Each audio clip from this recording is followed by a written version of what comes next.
Praise Lord. യേശുനാമത്തിൽ എല്ലാവർക്കും സർവ്വ നന്മകളും ഉണ്ടാകട്ടെ. നമ്മുടെ ദൈവം വിശ്വസ്തനാണ്. വെളിപ്പാട് പുസ്തകം 2-ാം അധ്യായത്തിന്റെ 10-ാമത്തെ വാക്യം, മരണപര്യന്തം വിശ്വസ്തരായിരിക്കുക, എന്നാൽ ഞാൻ ജീവന്റെ കിരീടം നിനക്ക് തരും. മരണം വരെയും വിശ്വസ്തരായിരിക്കാൻ ദൈവം പറയുന്നു.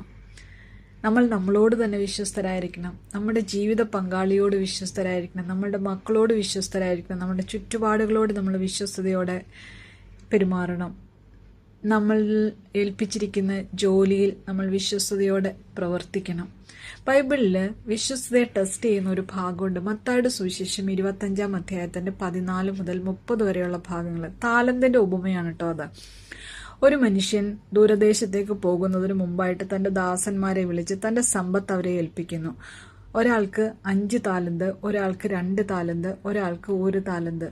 ഇത് ഏൽപ്പിക്കുന്നത് ചുമ്മാ ഒരാളെ വിളിച്ചിട്ട് നിനക്ക് 5 ഇരിക്കട്ടെ, നിനക്ക് 2 ഇരിക്കട്ടെ, നിനക്ക് 1 ഇരിക്കട്ടെ എന്നുള്ള രീതിയിലല്ല അത് കൊടുത്തിരിക്കുന്നത് കേട്ടോ. അത് അവിടെ പ്രത്യേകമായി എഴുതിയിരിക്കുന്ന ഒരു കാര്യമുണ്ട്. ഓരോരുത്തർക്കും അവനവന്റെ പ്രാപ്തിക്കൊത്തവണ്ണം. അതാണ് പ്രധാനമായി നമ്മൾ നോട്ട് ചെയ്യേണ്ട ഒരു കാര്യം. ഓരോരുത്തർക്കും അവനവന്റെ പ്രാപ്തിക്കൊത്തവണ്ണമാണ് കൊടുത്തിരിക്കുന്നത്.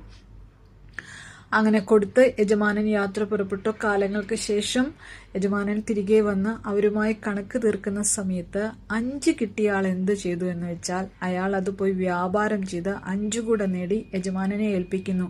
യജമാനൻ പറയുന്നു, നല്ലവനും വിശ്വസ്തനുമായ ദാസനെ, നീ അല്പത്തിന് വിശ്വസ്തനായിരുന്നു, ഞാൻ നിന്നെ അധികത്തിന് വിചാരകനാക്കും. നിന്റെ യജമാനന്റെ സന്തോഷത്തിലേക്ക് പ്രവേശിക്കാം. 2 കിട്ടിയ ആളും അങ്ങനെ തന്നെ ചെയ്തു. അയാള് 4 ആക്കി അത് യജമാനെ ഏൽപ്പിക്കുന്നു. യജമാനൻ അത് തന്നെ പറയുകയാണ്, നല്ലവനും വിശ്വസ്തനുമായ ദാസനെ, നീ അല്പത്തിന് വിശ്വസ്തനായിരുന്നു, ഞാൻ നിന്നെ അധികത്തിന് വിചാരകനാക്കും. നിന്റെ യജമാനന്റെ സന്തോഷത്തിലേക്ക് പ്രവേശിക്കാം. അവർക്ക് കൊടുത്തതിൽ അവർ വിശ്വസ്തയോടെ പ്രവർത്തിച്ച് അതിന്റെ ഇരട്ടിയാക്കിയാണ് യജമാനന്റെ കയ്യിൽ ഏൽപ്പിക്കുന്നത്. എന്നാൽ 1 കിട്ടിയ ആൾ എന്ത് ചെയ്തു എന്ന് വെച്ചാൽ, അയാൾ അത് ആരും കാണാതെ കൊണ്ടുപോയി ഒരു കുഴി കുഴിച്ച് അതിനകത്ത് മറച്ചു വെച്ചു. എന്നിട്ട് യജമാനൻ തിരികെ വന്നപ്പോൾ യജമാനന്റെ അടുത്ത് പോയി പറയുന്നു, നീ വിതയ്ക്കാത്തടത്ത് നിന്ന് കൊയ്യുകയും വിതറാത്തടത്ത് നിന്ന് ചേർക്കുകയും ചെയ്യുന്ന കഠിന മനുഷ്യനെന്ന് ഞാൻ അറിഞ്ഞ് ഭയപ്പെട്ട് നിൻ തന്നത് ഞാൻ കൊണ്ടുപോയി കുഴിച്ചിട്ട് ഇതാ നീ തന്ന 1 താലന്ത് എന്ന് പറഞ്ഞ് തിരികെ കൊടുക്കുകയാണ്. അപ്പൊ യജമാനൻ അയാളെ വിളിക്കുകയാണ്. ആദ്യത്തെ 2 പേരെ നല്ലവനും വിശ്വസ്തനുമായ ദാസനെ എന്നാണ് വിളിച്ചതെങ്കിൽ, ഇയാളെ വിളിക്കുന്നു ദുഷ്ടനും അടിയനുമായ ദാസനെ. ഞാൻ വിതയ്ക്കാത്തിടത്തുനിന്ന് കൊയ്യുകയും വിതറാത്തിടത്തുനിന്ന് ചേർക്കുകയും ചെയ്യുന്ന കഠിന മനുഷ്യനെന്ന് നീ അറിഞ്ഞുവെങ്കിൽ, നീ അത് ബാങ്കർക്ക്, അതായത് പലിശയ്ക്ക് കൊടുക്കുന്ന ആൾക്കെങ്കിലും കൊടുത്തിരുന്നെങ്കിൽ ഞാൻ അവരുടെ കയ്യിൽ നിന്ന് പലിശ സഹിതമെങ്കിലും വാങ്ങിക്കുമായിരുന്നല്ലോ എന്ന് പറയാണ്.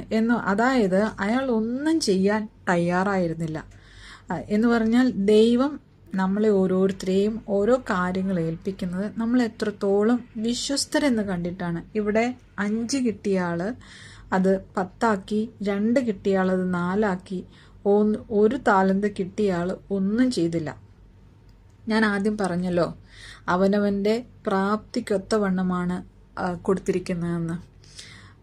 1 കിട്ടിയ ആൾക്ക് ഉള്ളതും കൂടെ നഷ്ടപ്പെട്ട്. നമുക്ക് ഓരോരുത്തർക്കും ലഭിക്കുന്ന ഓരോ അനുഗ്രഹങ്ങളുണ്ട്. നമ്മുടെ കഴിവിനൊത്തവണ്ണമാണ് കർത്താവ് അത് നമ്മെ ഏൽപ്പിച്ചിരിക്കുന്നത്. ദൈവം നമുക്ക് തരുന്ന ഓരോ അനുഗ്രഹങ്ങൾ, ദൈവം നമ്മെ ഓരോ കാര്യങ്ങൾ ഭരമേൽപ്പിക്കുന്നത് നമ്മൾ എത്രത്തോളം ദൈവസന്നിധിയിൽ വിശ്വസ്തരെന്ന് കണ്ടിട്ടാണ്.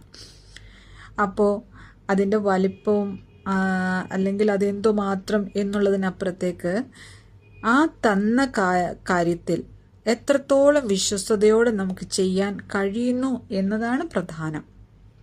1 കിട്ടിയ ആള് അത് കുഴിച്ചിട്ടതുകൊണ്ട് അയാൾക്കും അത് ഗുണമുണ്ടായില്ല, അയാൾ മൂലം ആർക്കും അത് ഉപകാരപ്പെട്ടതുമില്ല. അതുകൊണ്ട് അയാളിൽ നിന്ന് അതെടുത്ത് 10 കിട്ടിയ ആൾക്ക് കൊടുത്തു.